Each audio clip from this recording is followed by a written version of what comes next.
फिर से आपका स्वागत है रीड बुक क्लब में। अगर आप चैनल पे नए हैं तो चैनल को सब्सक्राइब कर दीजिए, लाइक कर दीजिए और शेयर कर दीजिए। हेलो हाय दोस्तों, चलिए शुरू करते हैं आज के दिन एक और ही बेहतरीन ऑडियो बुक समरी के साथ, जिस बुक का नाम है the science of getting rich. दोस्तों, अगर आपने पार्ट 1 नहीं देखा है तो आप चैनल पे विजिट कर सकते हैं और पार्ट 1 देख सकते हैं। इस ऑडियो बुक समरी को दोस्तों हम चैप्टर बाय चैप्टर जानेंगे। The science of getting rich book किन किन लोगों के लिए है? दोस्तों, जो लोग जल्दी से जल्दी कामयाबी हासिल करना चाहते हैं, वे लोग जो ओरिजिनल सब्सटेंसेस के बारे में जानना चाहते हैं, वे लोग जो आसानी से अमीर बनने के तरीकों के बारे में जानना चाहते हैं। The science of getting rich आपको क्यों पढ़नी चाहिए और क्यों सुननी चाहिए? दोस्तों, आज की दुनिया में पैसों से ज्यादा पावर किसी और चीज में नहीं है, और ये सिर्फ ताकत ही नहीं बल्कि एक जरूरत भी है। अगर आपके पास पैसे नहीं है तो यहाँ पे जिंदा रहना लगभग नामुमकिन सा है, और अगर आपके पास पैसा है तो आप अपनी हर जरूरत को पूरा करके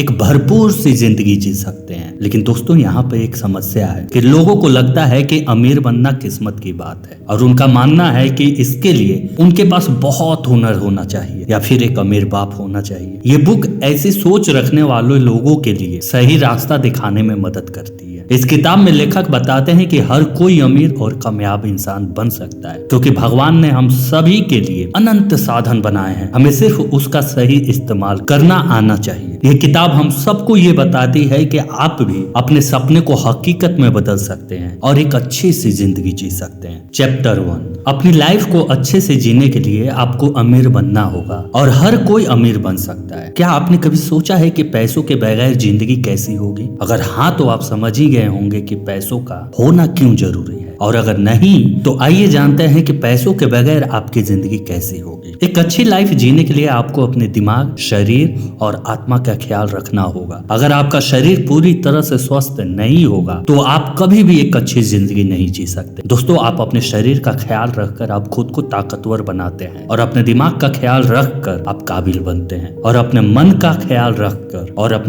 ख्याल रखकर आप सुकून की जिंदगी जीते हैं। अगर आपके पास पैसे नहीं होंगे तो आप शरीर का ख्याल रखने के लिए अच्छा खाना नहीं खरीद पाएंगे, दिमाग का ख्याल रखने के लिए अच्छी अच्छी किताबों को नहीं खरीद पाएंगे, और अपने मन का ख्याल रखने के लिए दूसरों को प्यार नहीं जता पाएंगे। क्योंकि दोस्तों, प्यार जताने के लिए दूसरों को तोहफा देते हैं, और इस तरह से प्यार जताने का यह सबसे प्राचीन तरीका है। अगर आप अमीर नहीं होंगे और आपके पास पर्याप्त मात्रा में धन नहीं होगा तो आप ये सब नहीं कर पाएंगे। जब अमीर बनना इतना जरूरी हो तो इतने सारे लोग जो हैं वो क्यों गरीब हैं? तो इसका जवाब ये है कि वे लोग सोचते हैं कि कोई आदमी तभी अमीर और कामयाब बन सकता है जब वह अमीर घर में पैदा हुआ हो, या फिर उसके अंदर कोई पैदाइशी हुनर हो। उनका मानना है कुछ लोग ही अमीर बन सकते हैं क्योंकि इस दुनिया में अनंत पैसे नहीं है, यानी कि ज्यादा पैसे नहीं है। दोस्तों, यही सोच उन्हें अमीर बनने से रोक देती है। इस दुनिया में हम सभी के लिए अनंत संसाधन है। यहाँ की सभी चीजें ओरिजिनल सब्सटेंसेस के लिए अलग अलग रूप में है, इसलिए यहाँ सभी के लिए अनंत से साधन है जिसका इस्तेमाल करके हर कोई अमीर बन सकता है। चैप्टर नंबर 2, अमीर बनने के लिए सोचना और आभार जताना बहुत ही जरूरी है। हम अपने आसपास जो भी देखते हैं वे सब ओरिजिनल सब्सटेंसेस के अलग अलग रूप हैं, और वो सब एक ही सोच के साथ पैदा हुए हैं। आसमान, नदियाँ, फूल, पहाड़, ये सब ओरिजिनल सब्सटेंसेस की सोच है। अगर ओरिजिनल सब्सटेंसेस ने इन चीजों के बारे में नहीं सोचा होता तो वो चीजें आज नहीं बनी होती। ठीक उसी तरह आप कुछ भी सोचकर उन्हें बना सकते हैं या फिर आप उसे हासिल कर सकते हैं। जब आप नया सोचकर उसे बनाने के पीछे भागते हैं और उसके लिए आप खुद परिश्रम करते हैं, तब ओरिजिनल सब्सटेंसेस आपकी मेहनत से खुश हो जाता है और वो आपके लिए उस चीज को बना देता है। ठीक उसी तरह जब आप किसी चीज के लिए खूब मेहनत करते हैं और ओरिजिनल सब्सटेंसेस उसे आपको दे देता है। भगवान चाहता है कि आप अमीर बने ताकि आप दूसरों की हेल्प कर सको, और वो चाहता है कि आप जिस भी चीज के लिए इतनी मेहनत कर रहे हैं उसे हासिल कर लेने के बाद और कामयाब इंसान बनने के बाद आप अपने दोस्तों और जरूरतमंदों की हेल्प करें। इसीलिए वो आपकी ख्वाहिश जरूर पूरी करेंगे अगर आप उस चीज के लिए मेहनत करेंगे। तो मैं आपको एक उदाहरण देकर समझाता हूँ। भगवान चाहता है कि हर एक म्यूजिशियन के पास अच्छे इंस्ट्रूमेंट हो ताकि वो उसकी हेल्प से लोगों को म्यूजिक सुनाकर उनका मन बहला सके और उनके तनाव और डिप्रेशन को कम कर सके। इसीलिए वो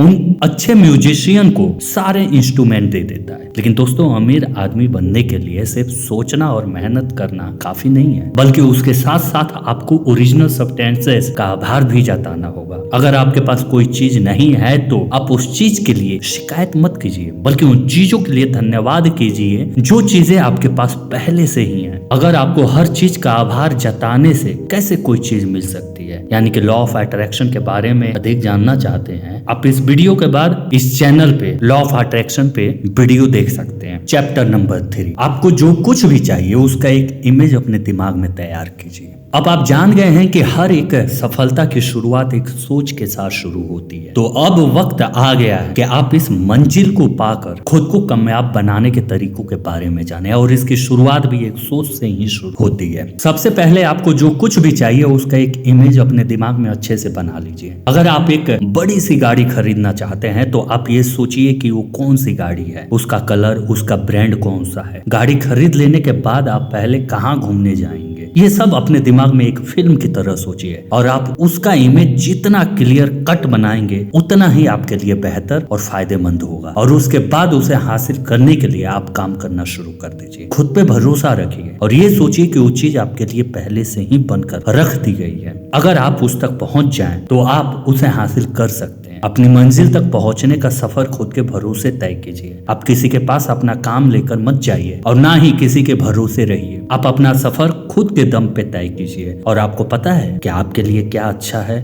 और क्या नहीं। दूसरे लोग आपकी बात को अच्छे से नहीं समझ सकेंगे, इसलिए बेहतर यही है कि आप किसी से कुछ भी उम्मीद ना करें। इसके बाद आप उन लोगों से दूर रहिए जो आपको कहते हैं कि आप नहीं कर सकते हैं। अगर आपको कोई कहता है कि आपके लिए यह काम असंभव है तो वो काम उन लोगों के लिए असंभव होगा जो आपको बोलते हैं, ना कि आपके लिए। जब तक आपको आपकी मंजिल नहीं मिल जाए तब तक आप उसकी इमेज अपने दिमाग में लेकर घूमते रहिए। चैप्टर नंबर 4, अपनी मंजिल के बारे में सोच लेने के बाद उसे पाने के लिए काम करना शुरू कर दीजिए। हर एक चीज की शुरुआत एक ख्वाब से शुरू होती है। जब हम उस ख्वाब को पाने के लिए योजनाएं बनाते हैं तब वो एक मंजिल बन जाती है। लेकिन सिर्फ इतना ही काफी नहीं है। आपको अगर अपने सपनों को अपने दिमाग में उतार कर इस दुनिया में लाना है तो आपको आज और अभी से ही काम शुरू कर देना चाहिए। काम करने के लिए सबसे पहले आपको वर्तमान में रहना सीखना होगा। जो हो गया है उसे भूल जाइए, और जो अभी होने वाला है उसकी भी चिंता मत करिए। सिर्फ आपको जहां जाना है वहां तक पहुंचने के लिए मेहनत करते रहना है, और किसी भी तरह का बहाना मत बनाइए। बहुत से लोग कहते हैं कि वे जो भी करना चाहते हैं उसे करने के लिए सही माहौल नहीं मिल रहा। आपके साथ भी कुछ इस तरह का हो रहा है। आपको अपने खुद के लिए एक सही माहौल तैयार करना, क्योंकि आप जैसा सोचते हैं वैसा ही आप बनते हैं। सीधे सीधे भाषा में समझा जाए तो जैसा आप सोचेंगे वैसा ही आपके साथ घटने लगेगा। आप हर दिन काम करते रहिए ताकि आप हर रोज अपनी मंजिल तक पहुंच सके। रोज काम करने का मतलब ये नहीं कि आप हद से ज्यादा काम करें। आपको हर रोज उतना ही काम करना है जितना काम आपके सपनों को पूरा करने के लिए जरूरी है। आप जो भी काम कर रहे हैं उस काम को करने के लिए आप 100% दीजिए। चैप्टर नंबर 5, अपने काम में खुद के हुनर का भी उपयोग कीजिए। हर कोई चाहता है कि वो अमीर और सफल हो जाए,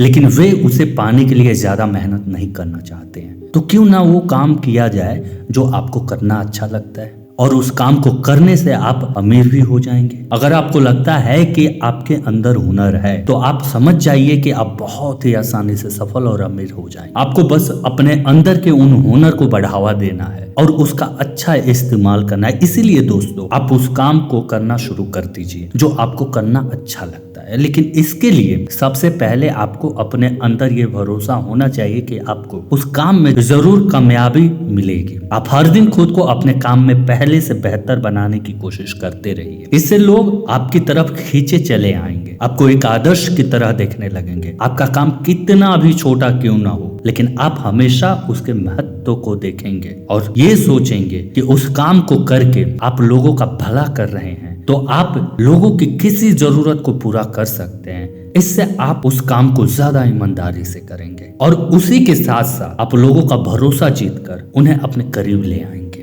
कुल मिलाकर दोस्तों, आज आपने the science of getting rich book से ये जाना और ये सीखा कि अमीर बनने के लिए पहले आपको ये जानना होगा कि कोई इसीलिए अमीर नहीं बनता क्योंकि वो अमीर घर में पैदा हुआ है या फिर उसके अंदर कोई हुनर है। अमीर आदमी बनने के लिए आपको सबसे पहले ये सोचना होगा कि आपको क्या चाहिए, उसके बाद उस चीज को हासिल करने के लिए हदपार मेहनत कीजिए और साथ ही उसके साथ अपने अंदर के हुनर को इस्तेमाल कीजिए, जिससे आपको आपके सपनों को साकार करने में मदद मिलेगी। तो थैंक यू दोस्तों, ये थी आज की ऑडियो बुक समरी। दोस्तों, ऑथर ने अपनी इस किताब में बहुत सारे विषय पे चर्चा किया है। उनमें से कुछ पॉइंट्स को हमने यहाँ आपके सामने रखा है। उम्मीद है कि आपको पसंद आए होंगे। अगर आप इसे पूरा पढ़ना चाहते हैं तो आप इसे अमेज़न से खरीद सकते हैं। इस किताब की लिंक हमारे डिस्क्रिप्शन बॉक्स में मिल जाएगी। तो थैंक यू दोस्तों अपना कीमती समय देने के लिए। तो इसे अपने दोस्तों के साथ अवश्य शेयर करें और आपको दिल से धन्यवाद अपना कीमती समय देने के लिए। दोस्तों, आप लोगों से एक अनुरोध और रिक्वेस्ट है कि प्लीज हमारे चैनल को सब्सक्राइब कर दीजिए। हम आपकी नॉलेज को इंक्रीज ही तो करते हैं, please. Thank you for watching read book. अगर आप हमारे चैनल पे नए हैं तो हमारे चैनल को लाइक कर दीजिए, सब्सक्राइब कर दीजिए और कमेंट करके हमें बताइए कि आपके लिए और कौन सी ऑडियो बुक समरी लाई जाए।